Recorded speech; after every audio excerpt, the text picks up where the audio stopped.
बच्चों, आज के सेशन में आज हम लोग 10th क्लास के मैथमेटिक्स का एक नया टॉपिक शुरू करने जा रहे हैं जिसका नाम है Euclid algorithm division. Euclid division algorithm. दरअसल हम लोग 9th क्लास में ही पढ़ चुके हैं रियल नंबर के बारे में। रियल नंबर अगर हम कहें तो रियल नंबर्स को दो कैटेगरी में डिवाइड कर सकते हैं। एक real number, real, and second one imaginary.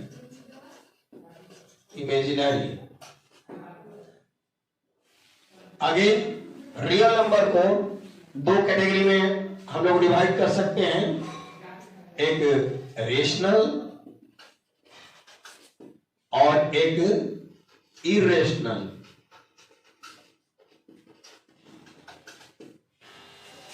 Ninth class में हमने इस रियल नंबर के रेशनल और इरेशनल, स्पेशली कहें तो इरेशनल नंबर के बारे में हम लोग डिटेल से पढ़ें। इस 10th क्लास में हम लोग रियल नंबर का दो फंडामेंटल थ्योरम डिस्कस करेंगे। एक तो हुआ आपको यूक्लिड डिवीजन एल्गोरिथम और second one fundamental theorem of arithmetic. इसकी हम लोग चर्चा अभी करेंगे। तो बच्चों, हम लोग स्टार्ट करते हैं यूक्लिड डिवीजन एल्गोरिथम। ये क्या है? सबसे पहले तो हम लोग इसमें टर्म्स जो यूज होंगे उनके विषय में अच्छे से समझते हैं। यूक्लिड तो ये एक महान गणितज्ञ थे, लगभग 300 BC पहले, जो कि पिछले वीडियो में हमने इनके बारे में कुछ बताया है। तो यूक्लिड साहब गणितज्ञ हैं, उनके द्वारा ये स्टेटमेंट दिया गया था, इसलिए ये यूक्लिड डिवीजन एल्गोरिथम कहलाया। और डिवीजन, ये सबसे पहले हम लोग एक लेमा टर्म के बारे में जानते हैं। ये लेमा क्या है? तो ग्रीक वर्ड में लेमा का मीनिंग है statement.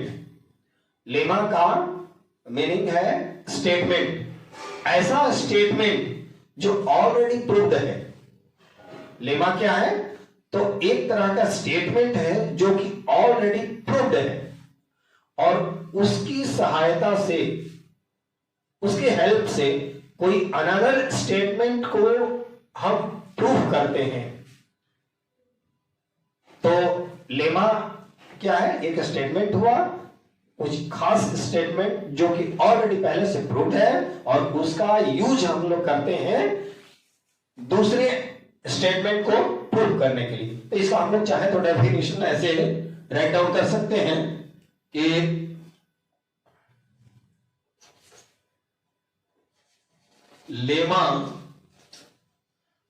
Lemma is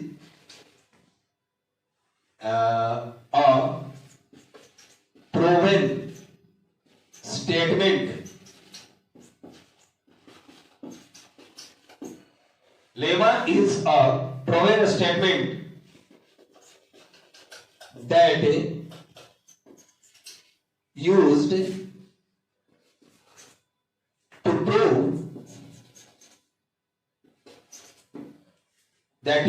to prove another statement।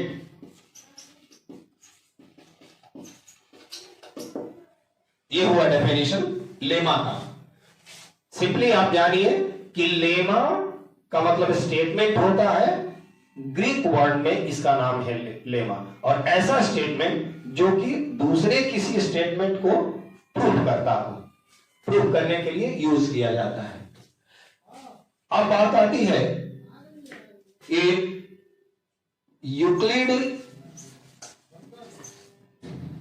Euclid's division,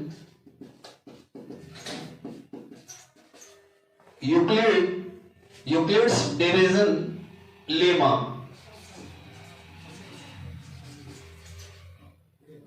ये क्या है? यूक्लिड डिवीजन लेमा क्या है?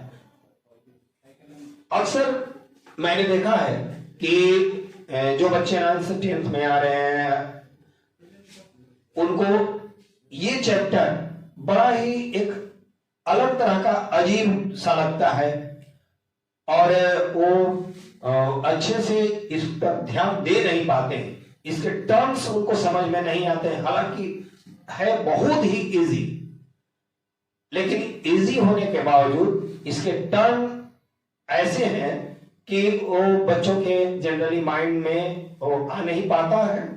और बदकिस्मती से ऐसा देखा भी जाता है कि जो लोग पढ़ाते भी हैं वो इस चैप्टर को दरकिनार करके आगे बढ़ जाते हैं। बहुत सारे टीचर हैं कि स्कूलों में भी इसको पढ़ाया नहीं जाता है, इसको छोड़ के आगे बढ़ जाते हैं, उनके लिए भी अटपटा लगता है, बहुत सारे टीचर्स को भी अटपटा लगता है। तो क्यों नहीं हम लोग इसको, इससे दूर भागने के बजाय इसको अच्छे से समझ लें। तो इसके हर एक टर्म पर अगर डिस्कस करेंगे तो हमारे अंदर जो भी अनइजी फील होता है थोड़ा अलग तरह के टर्म्स के चलते, तो वो हमारा हेजिटेशन जाते रहेगा और बहुत ही इजी लगने लगेगा।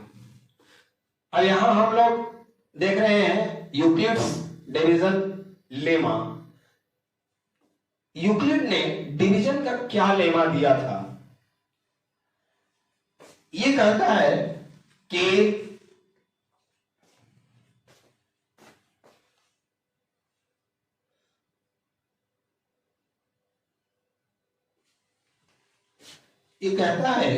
कि फॉर एनी टू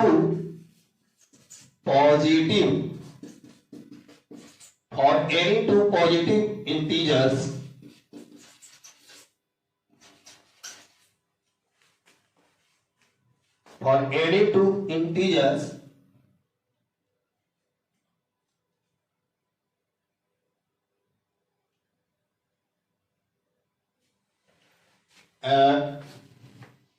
कोई भी अपने से मान लेते हैं ए एंड बी, कोई दो पॉजिटिव इंटीजर हमने अपने से एज्यूम कर लिया a and b, for any two positive integers a and b, there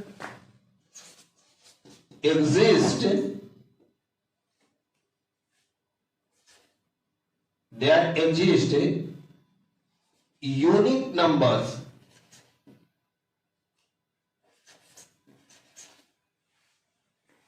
यहां हम लोग देयर एग्जिस्ट टू ऐसे कर सकते हैं, two unique numbers, two unique और नंबर्स में पॉजिटिव नंबर्स भी कहें, two positive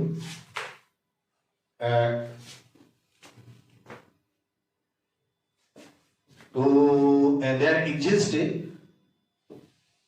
two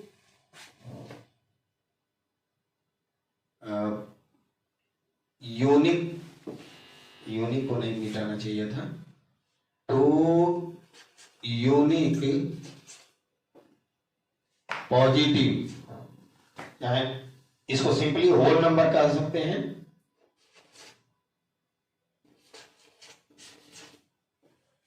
whole number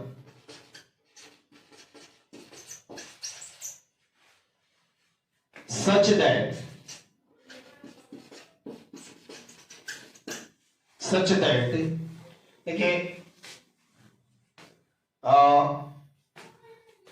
Euclid's साहब ने डिवीजन को लेकर एक स्टेटमेंट दिया।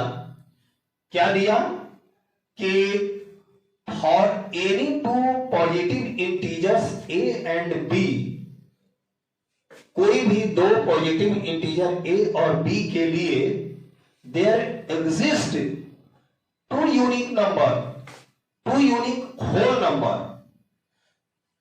दो यूनिक होल नंबर ऐसे जरूर होंगे सच दैट, इस प्रकार की, कैसे होंगे, A is equal to BQ plus R, where 0 से बड़ा होगा या बराबर होगा R और छोटा होगा B से। इसको हम लोग ऐसे लिख सकते हैं कि कोई A और B, हाँ एक कंडीशन यहां कर सकते हैं कि A और B ऐसे हैं जहां A B का नाम A बड़ा होगा B के लिए, B से, A बड़ा होगा B से। यहां हम लोग लिख सकते हैं A बड़ा होगा B के लिए, अगर जो बड़ा होगा उसको हम लोग एक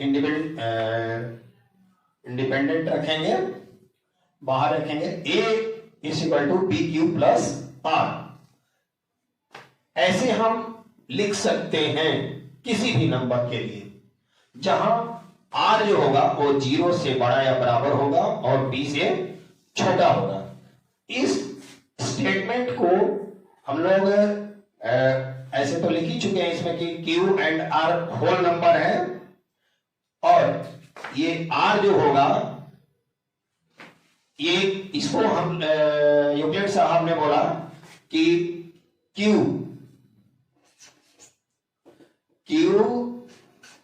is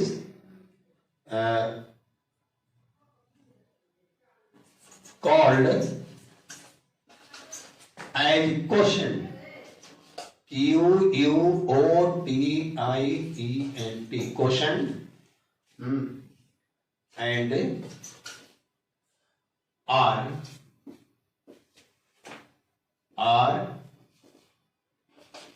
as remainder,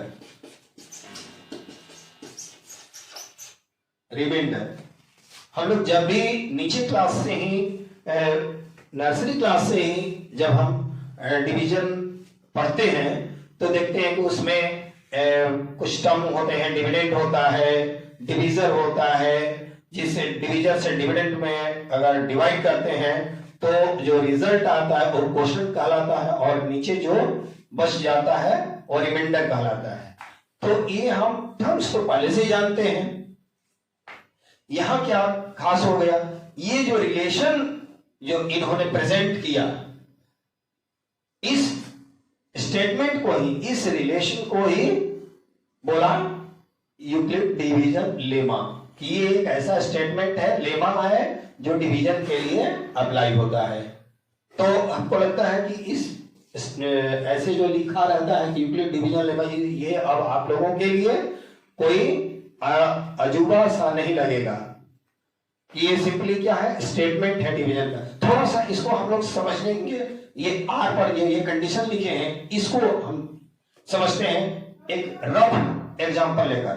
वो क्या है, मान लीजिए थोड़ी देर के लिए हम एक नंबर चुनते हैं, एक से भाग देते हैं किसी भी दूसरी संख्या में, तो एक से भाग देंगे अगर 2 में तो क्या होगा, 2 बार में जाएगा और ये हमारा 0 हो जाएगा, यहां रिमाइंडर 0 हो जाएगा। यानी 1 से 2 में डिवाइड करते हैं तो रिमाइंडर हमारा 0 होता है, 1 से 1 कम। अब सोचिए अगर 2 से डिवाइड करते हैं तो 2 से डिवाइड कौन चीज में कर सकते हैं, उससे जो बड़ी संख्या हो, बड़े नंबर्स होंगे उनमें, तो 2 से अगर डिवाइड करेंगे, मान लीजिए 3 में करते हैं, तो क्या होता है 2 1 जा 2 एंड देयर एग्जिस्ट रिमाइंडर 1। अगर 2 से 4 में डिवाइड करते हैं तो 2 2 जा 4 रिमाइंडर 0। हमने क्या देखा कि जब 2 से डिवाइड करते हैं तो रिमाइंडर आपका या तो एक बार रिमाइंडर 1 आया और एक बार 0 आया।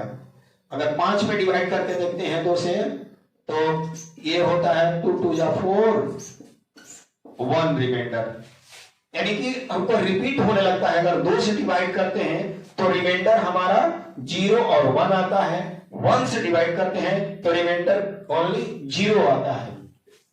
उसी तरह अगर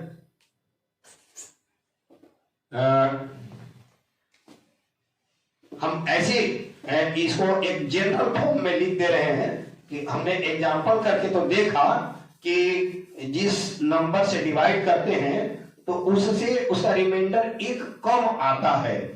हम ऐसा करके देख रहे हैं तो क्या मिल रहा है कि यहां लिखते हैं डिवीजर और यहां लिख देते हैं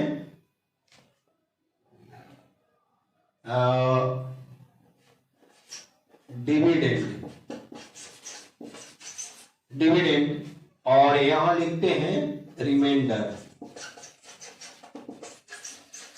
इसको थोड़ा कम स्पेस में कैसे समझा पाए इसलिए हमने ऐसे लिखा है।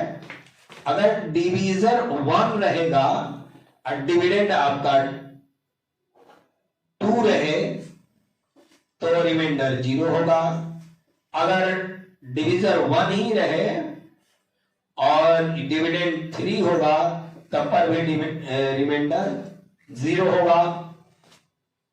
यानी कि 100 ऑन कोई भी संख्या में, कोई भी नंबर्स में यदि हम 1 से डिवाइड करते हैं तो हमारा रिमाइंडर 0 आता है। लेकिन वही अगर 2 रखते हैं, 2 से डिवाइड करते हैं, 3 में डिवाइड करेंगे तो रिमाइंडर 1 आएगा। 2 से 4 में डिवाइड करते हैं तो रिमाइंडर 0 होगा। 2 से 5 में डिवाइड करते हैं तो रिमाइंडर 1 आएगा। यानी कि हम देख रहे हैं कि 2 से डिवाइड कर रहे हैं तो वो रिपीट होने लगा, 1 0 1, फिर 6 में करेंगे तो 0 आएगा। उसी तरह 3 से अगर डिवाइड करते हैं तो 3 से 4 में डिवाइड करेंगे तो हमारा रिमाइंडर 1 आएगा। 3 से 5 में डिवाइड करते हैं तो रिमाइंडर 2 आएगा। 3 से 6 में डिवाइड करते हैं तो रिमाइंडर हमारा 0 आता है।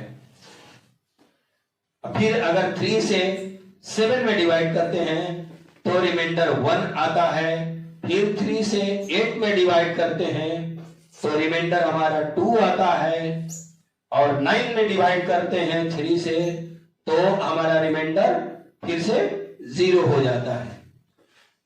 हम 1 2 3 ये थोड़ा ही एग्जांपल लेकर यहां देख रहे हैं कि जिस नंबर से हम किसी भी नंबर में, ये तो छोटे छोटे नंबर्स लिए हैं डिविडेंड के लिए कि उसके नियर बाई वाले, लेकिन आप कोई भी नेचुरल नंबर ले लें, कोई नेचुरल नंबर ले लें जिससे डिवाइड कर रहे हैं उससे बड़ी संख्या लेंगे तो इसका रिमाइंडर हमेशा उससे कम ही आएगा। अगर मान लेते हैं कि 5 से डिवाइड करते हैं, 5 से डिवाइड करते हैं 6 में तो रिमाइंडर 1 आता है। उसी तरह अगर 7 में डिवाइड करेंगे तो 2 आएगा, 8 में डिवाइड करेंगे तो 3 आएगा, 9 में डिवाइड करेंगे तो 4 आएगा और 10 में डिवाइड करेंगे तो 0 आएगा। यानी कि 0 1 2 3 4 तक वैरी करेगा और उसके बाद अगली संख्या कुछ भी लेंगे तो हमारा फिर से वही रिपीट होने लगेगा। यानी कि 4 से अधिक रिमाइंडर नहीं हो सकता है। तो यही बात इसमें समझाया गया है कि लेमा में कि जो R होगा वो B से हमेशा छोटा होगा, लेकिन 0 से बड़ा या बराबर हो सकता है। तो इस स्टेटमेंट को हम लोगों ने समझ लिया। अब आगे समझते हैं। देखिए, बुक में तो सब कुछ दिया हुआ है, लेकिन बच्चे समझ नहीं पाते हैं और इसलिए उनको रखना पड़ जाता है, चाहे उनको रट के जाते हैं परीक्षा में और कहीं बीच में कोई चीज भूल गया, मिस कर गए, तो फिर कुछ हो नहीं पाता है, क्वेश्चन सॉल्व नहीं हो पाते हैं। हम लोग एक एक चीज पूरे तह तक जाएंगे, समझेंगे। अब हम विचार देखते हैं कि ये तो स्टेटमेंट हुआ यूक्लिड्स डिवीजन लेमा का। हमें पढ़ना था Euclid's division algorithm.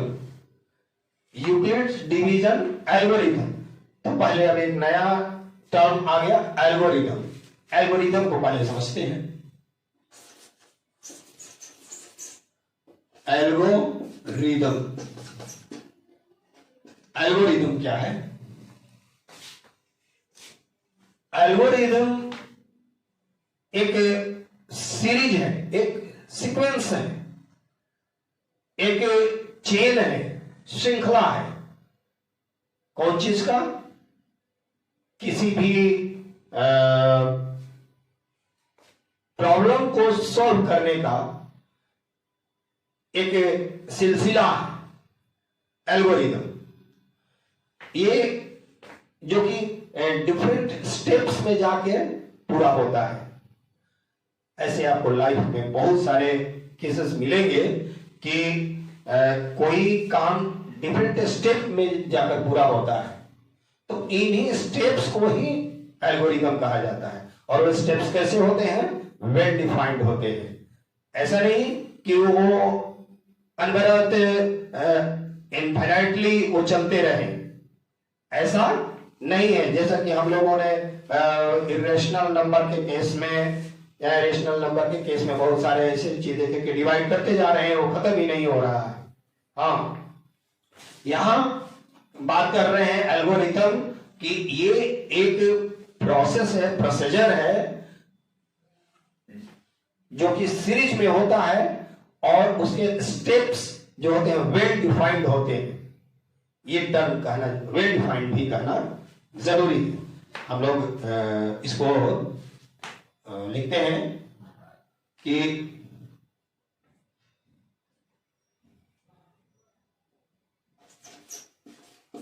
it is a series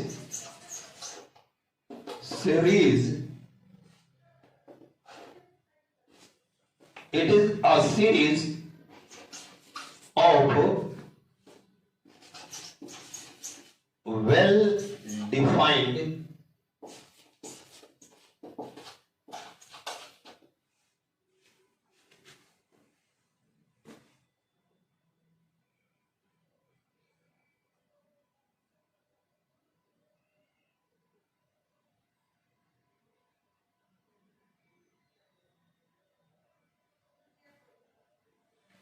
ये हमने यहाँ स्पेलिंग कुछ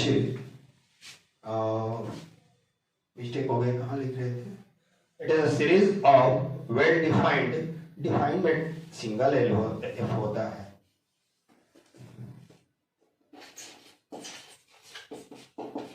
well defined, it is a series of well defined steps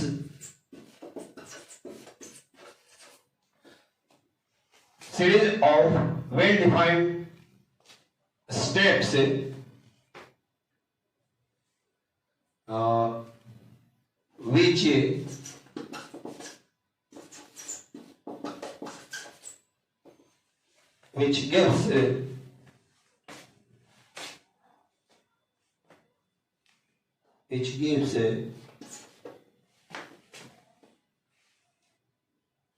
which gives the method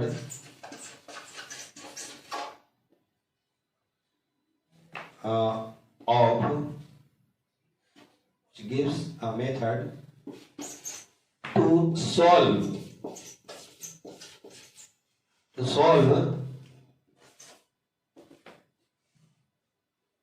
which gives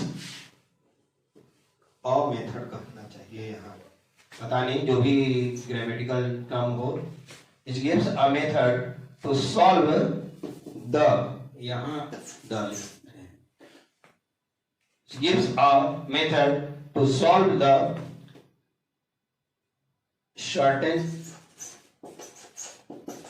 certain problem.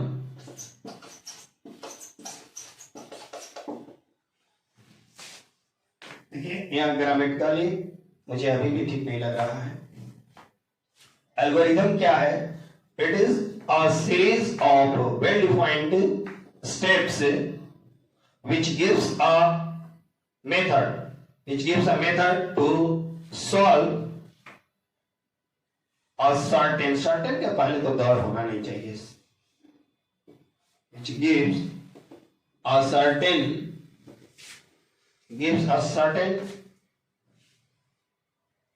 to solve a certain problem। किसी problem को solve करने के लिए ये एक सीरीज है जो कि डिफरेंट स्टेप्स में कंप्लीट होते हैं कोई भी प्रॉब्लम को सॉल्व करने के लिए। एल्गोरिथम उसी को कहते हैं, एक श्रृंखला को बोलते हैं, ऐसी श्रृंखला जिसमें कई स्टेप का सहारा हम लेते हैं किसी प्रॉब्लम को सॉल्व करने के लिए। तो ये एल्गोरिथम का स्टेटमेंट हो गया। अब हम फाइनली आते हैं कि जो हमारा टॉपिक था कि यूक्लिड डिवीजन एल्गोरिथम ये क्या है। अब हम उसकी बात लिखते हैं। अच्छा, आप इसको स्क्रीनशॉट ले लीजिए।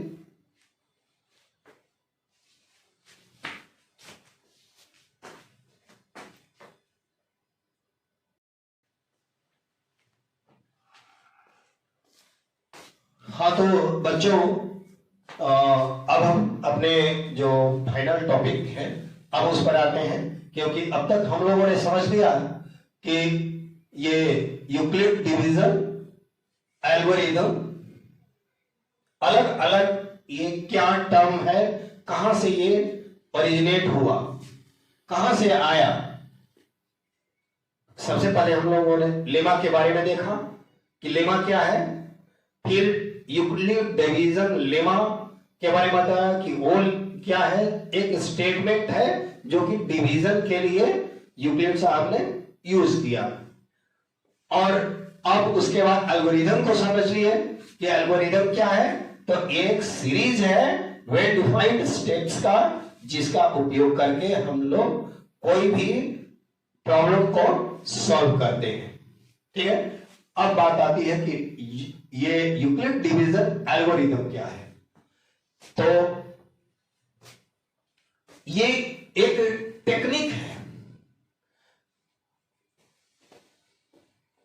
यूक्लिड डिवीजन एल्गोरिथम एक टेक्निक है to find out the HCF of two positive integers.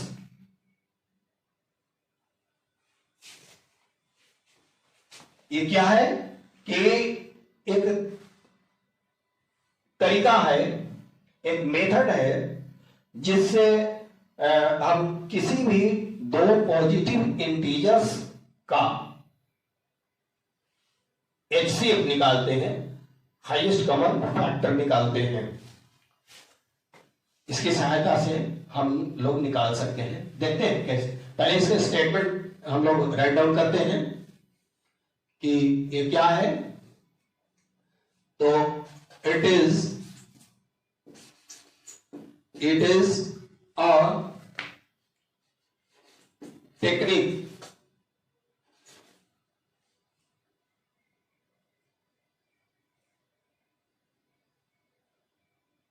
it is a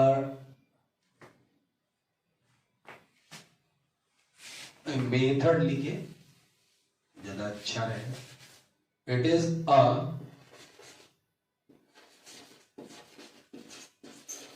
method to find out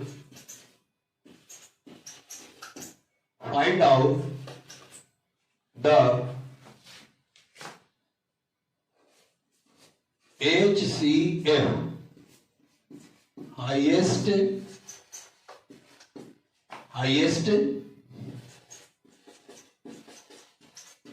common factor, HCF of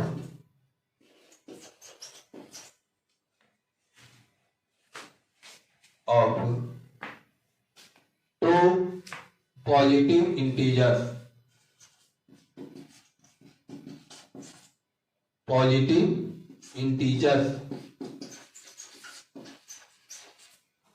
two positive integers with the help of Euclid's division algorithm. हम क्या कर सकते हैं, कोई भी दो positive integer का हम लोग HCF निकाल सकते हैं। और इसका जब हमने कहा कि एल्गोरिथम है तो निश्चित रूप से कुछ स्टेप होंगे। वो क्या स्टेप होगा, तो सबसे पहले तो इसका स्टेप 1 क्या कहेगा, step 1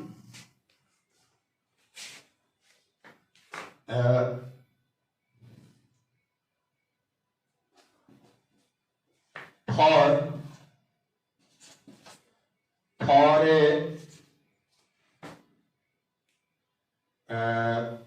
given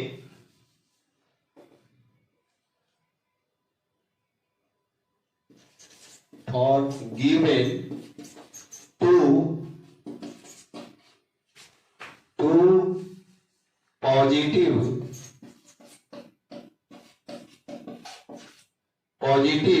integers A and B,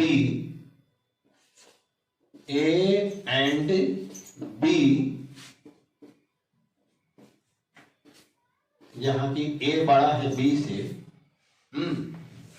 B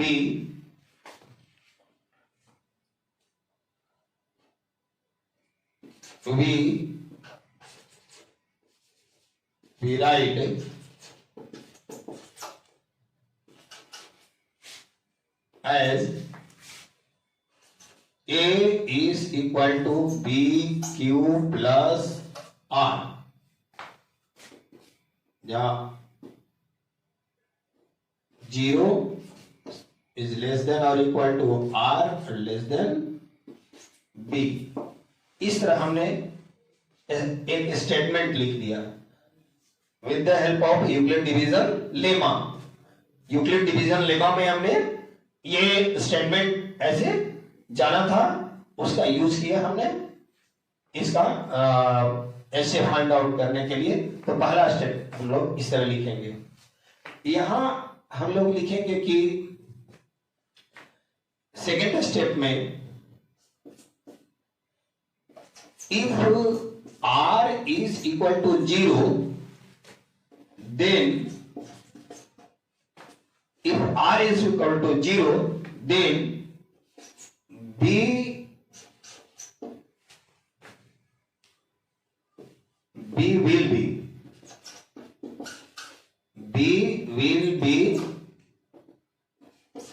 the HCF. B will be the HCF of A and B।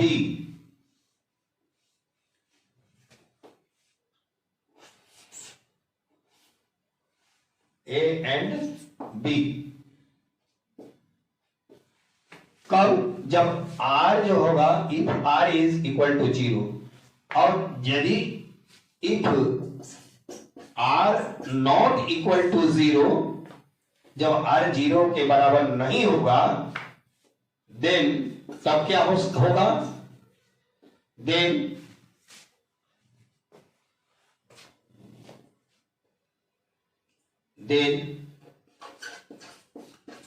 we proceed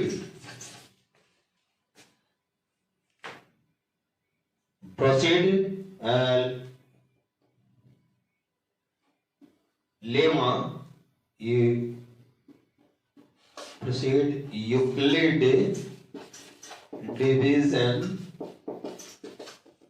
division lemma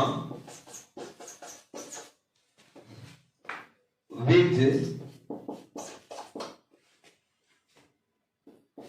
B and r. जो काम हम ए और बी के लिए किए थे, ए और बी के लिए हमने लिखा था a equal to b q plus r, अब सेम वही काम करेंगे बी और आर के लिए।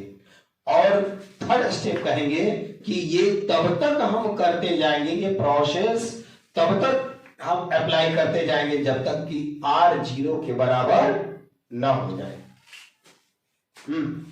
थर्ड स्टेप में कहेंगे कि the process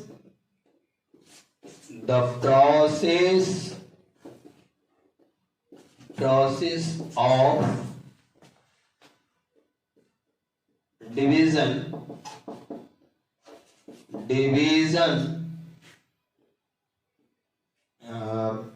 will continue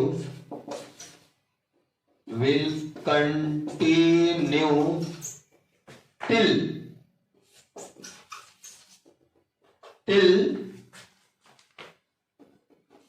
remainder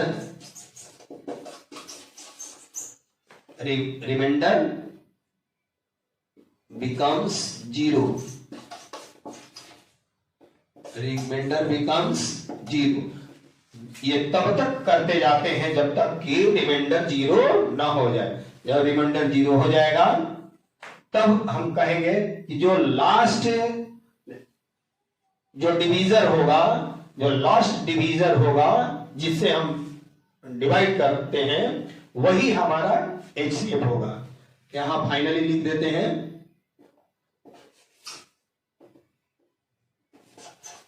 the last divisor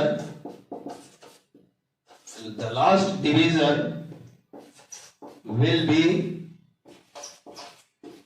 the HCF।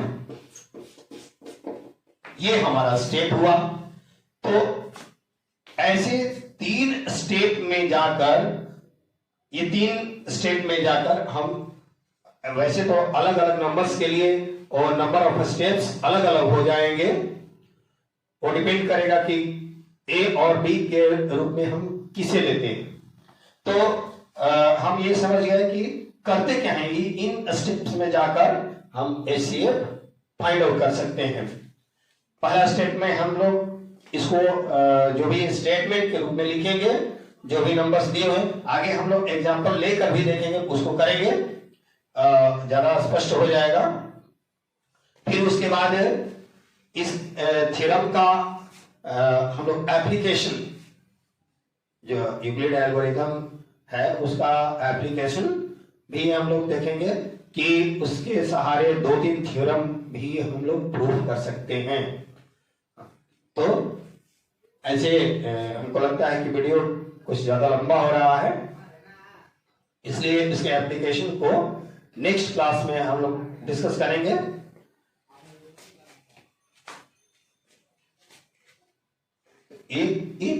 एक एग्जांपल कम से कम लेना जरूरी है। ऐसा करते हैं, आप लोग स्क्रीनशॉट लीजिए।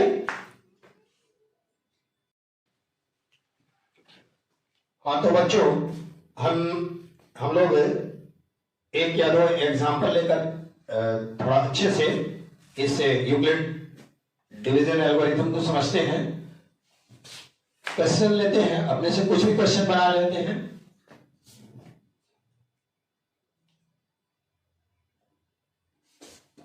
Find out the HCF of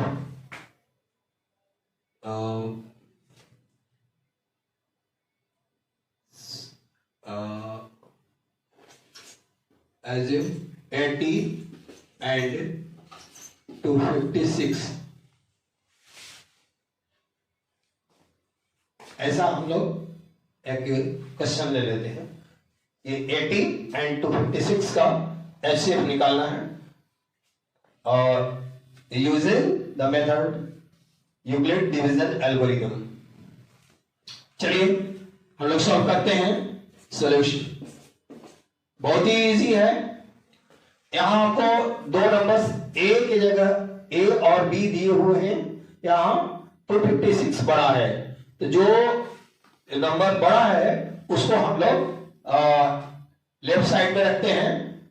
256 is equal to 80।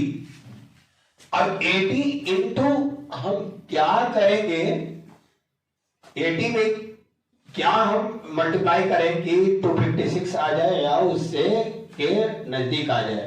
तो हम लोग यहां अलग से डिवाइड करके देखते हैं। 256 में डिवाइड कर दिए 80 से, तो ये 3 टाइम्स जाएगा 240। 8 3 24, यानी कि 240। सब्ट्रैक्ट करेंगे 6 और 5 और 1, ये कैंसल। फर्स्ट स्टेप में हमारा क्या हुआ, 6 रिमाइंडर 16 हुआ और 3 क्वोशंट हुआ। तो यहां क्वोशंट 3 लिखेंगे और प्लस रिमाइंडर 16। देखिए ये 16 हमेशा ही 80 से कम है, तो ये रिमाइंडर हमारा आ गया 16, यानी कि अभी हमारा एचसीएफ नहीं निकला है, अभी फाइंड आउट नहीं हुआ है। सेकेंड स्टेप पर जाएंगे। फर्स्ट स्टेप में हमारा 16 रिमाइंडर हो गया। हमको ये डिवीजन तब तक करना है जब तक रिमाइंडर हमारा 0 ना हो जाए। तब अगेन अब हम क्या करते हैं कि 80 को हम डिवाइड करेंगे फिर से। 80 जो था, बी हमारा जो था, वो हमारा स्टेटमेंट क्या था, A is equal to b cube plus r, ऐसे था। तो हमारा अब बी यहां आ जाएगा, 80 यहां आ जाएगा और यहां जो रिमाइंडर है वो हमारा यहां हो जाएगा 80 के जगह पर रिमाइंडर 16। अब 16 इंटू क्या करेंगे, अब 16 से डिवाइड करके देख लीजिए 80 में। 16 5 जा 80, ये तो 0 हो गया। सेकेंड स्टेप में ही हमारा रिमाइंडर 0 हो गया है। तो हम लोग इसको ऐसे लिखेंगे 16 इंटू 5 प्लस 0। तो हमने थर्ड स्टेप में क्या लिखा था कि जब रिमाइंडर 0 हो जाता है तो लास्ट वाला डिवीजन यानी 16 हमारा एचसीएफ होगा। Therefore HCF of 80 and 256 is equal to 16। ये हमारा आंसर आ गया। ठीक है, इसी तरह हम लोग सेकंड एक एग्जांपल लेते हैं, थोड़ा बड़ा लेते हैं, ले लेते हैं question number 2। Find out the HCF of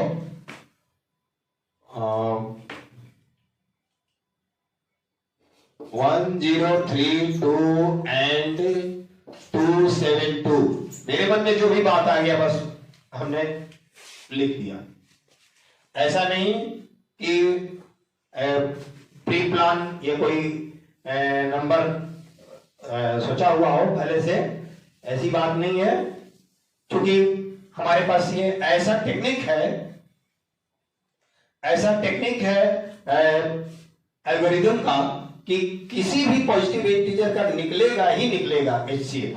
तो हम कोई भी नंबर ले लेंगे वो हमारा उसके लिए सही होगा। तो चलिए स्टार्ट करते हैं, इसका सॉल्यूशन देखते हैं, जल्दी से देख लेते हैं क्योंकि वीडियो लंबा हो रहा है।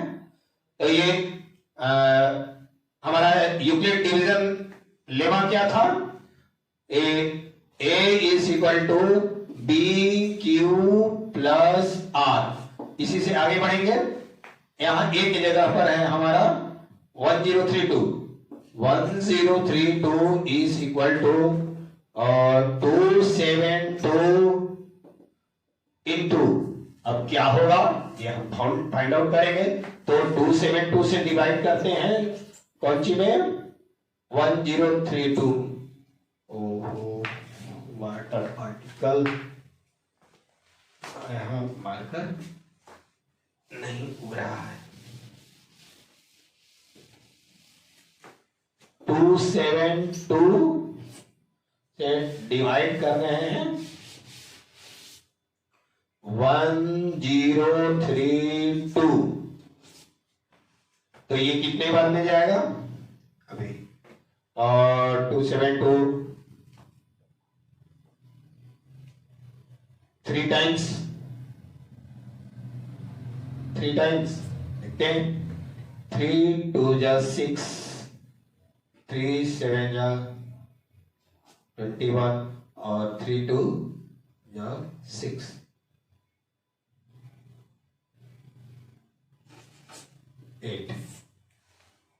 8 में तो 2 ज्यादा हो जाएगा जी। 3 2 जा 6, 3 7 21, 3 2 6 2 8।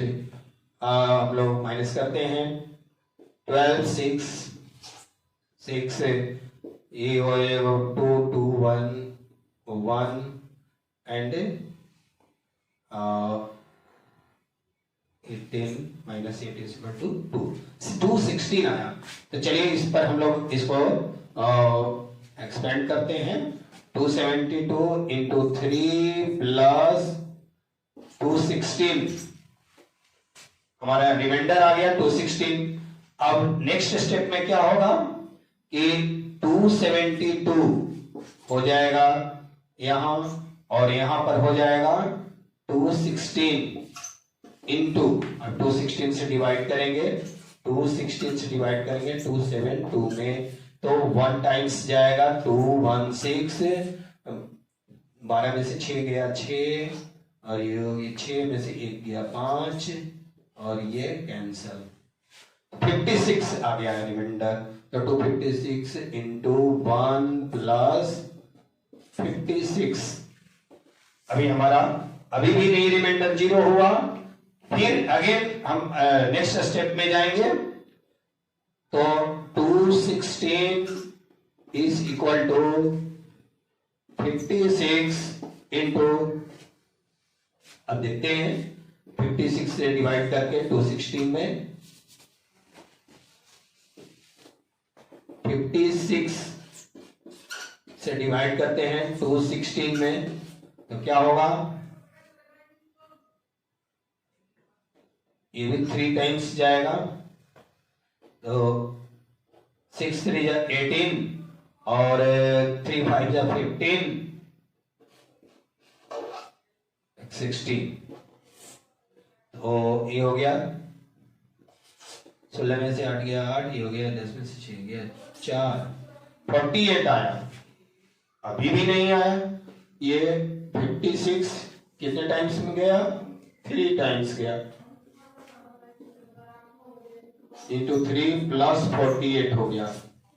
अब नेक्स्ट स्टेप में फिर जाएंगे, और यहां 56 is equal to 48 into 1 plus 8। ऐसे करें, अब इजिली हम लोग बदली भी कर सकते हैं।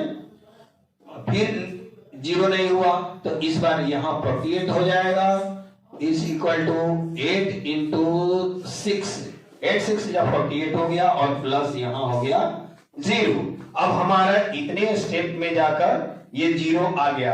तो 0 आ गया तो हमारा एचसीएफ क्या होगा, what will be the HCF of 272 and 1032? Therefore HCF is equal to 8। हमने बताया ना कि जिस लास्ट डिवीजर जो होगा, जिससे डिवाइड करते हैं लास्टली, वही हमारा HCF होता है। तो इस तरह से HCF हम लोग फाइंड आउट कर सकते हैं किसी भी दो पॉजिटिव इंटीजर के लिए। कोई भी पॉजिटिव इंटीजर हो, उसका हम लोग HCF with the help of Euclid division algorithm से कर सकते हैं, फाइंड आउट कर सकते हैं। तो इस तरह से हमारा ये थ्योरम जो है और